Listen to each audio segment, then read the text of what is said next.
Hey, welcome. What if I told you that one of the biggest keys to living a longer, healthier life isn't some miracle pill, but something you already have? We're talking about your muscles. Today, we're going to dive into the really powerful science that connects your muscle strength directly to your longevity.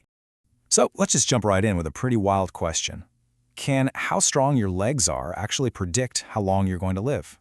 I know, it sounds kind of out there, but this idea is at the very heart of what we're exploring today. And look, while it might sound like something straight out of science fiction, this isn't just a guess. There's a whole bunch of compelling research that points to this very real, very powerful connection between your physical strength and your lifespan. Let's look at a real-world example to see what I mean. There was this study that focused on men with something called peripheral arterial disease. All that is a condition that narrows the arteries, mostly in your limbs, so you get less blood flow. The scientists split these men into 4 groups based on their leg strength. And what you're seeing here is a comparison of the 2 extremes, the guys with the absolute weakest legs versus the guys with the strongest. So what happened? Well, the results were pretty shocking.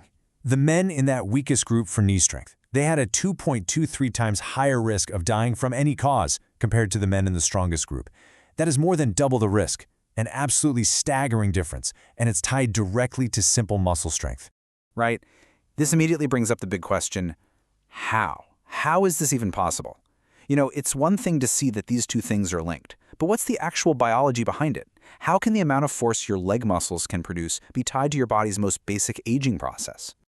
To figure that out, we actually have to completely change the way we think about muscles. So let's get into our first section here, where we start to see muscles not just as things that move us around, but as a massive endocrine organ. You know, it's kind of easy to forget this, but skeletal muscle is the largest organ in your body. It makes up over 40% of your total mass. And it's not just some passive tissue.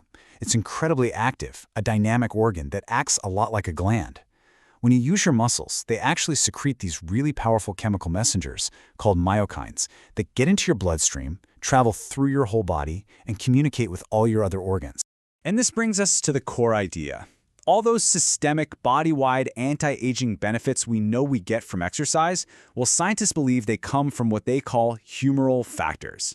That's just a sciencey way of saying substances traveling through our blood that are released in large part by our very own muscles.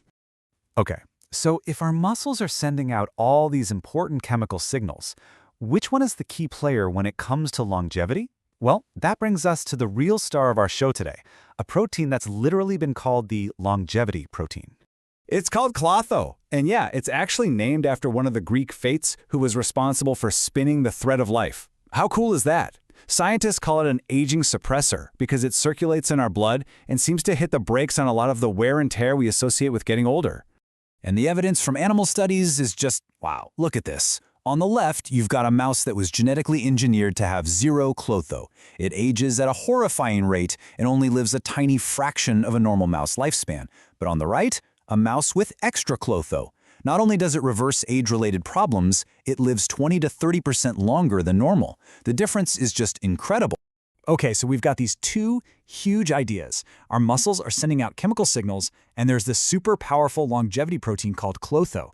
So now, for the most important part, let's connect them. This is section 3, the exercise-Klotho connection. So here's the big hypothesis that scientists started to investigate. What if the simple act of using our muscles, exercise, could directly control how much of this anti-aging Klotho protein we have floating around in our blood? So they tested this idea in mice first. They took both young and old mice and had them run on a little treadmill for 45 minutes. And the result? Immediately after the run, they saw this significant spike in Klotho. What's also really interesting is that while it happened in both age groups, the response was a little bit weaker or blunted in the older mice. But of course, the million-dollar question is, are we just like those mice? Does this incredible response happen in humans too? And maybe just as important, does it matter how fit you are to begin with? Well, the answer from the human studies is absolutely fascinating. Researchers took a group of pretty sedentary people and had them do a single workout, and then they measured their Klotho. And as you can see on the left bar, before they did any training, there was nothing. Basically no change. But then they put them on a 16-week training program. After that, they had them do the exact same workout again. And this time, boom, a 30% jump in circulating Klotho. So here's the real kicker. It's not just about doing a workout. It seems that your actual level of physical fitness is what unlocks this ability.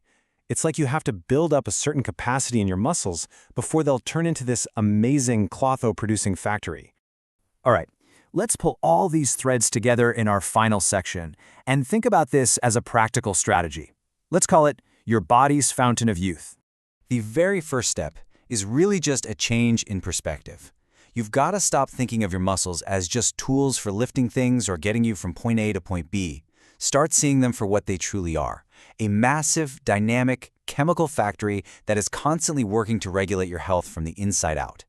And when you see it that way, this potential strategy becomes really clear. Step 1, you activate your muscles with exercise. Step 2, that work triggers a systemic, body-wide chemical response. Step 3, if you're fit enough, that response just might include a powerful boost of the longevity protein Klotho, which means, Step 4, you are making a direct investment in your long-term health. What we've just walked through might be the actual biological reason why we've always been told that keeping muscle on our frames is so critical as we get older. It's not just about being strong and preventing falls. It's about fueling a system that may be actively fighting the aging process at the molecular level. Which, of course, brings us all the way back to the beginning, but now with a completely new way of looking at it. The science is still unfolding, for sure, but it leaves us with a really fascinating thought. Could that old gym joke about never skipping leg day actually hold a very real, very profound secret to the fountain of youth? Definitely something to think about. Thanks so much for joining me.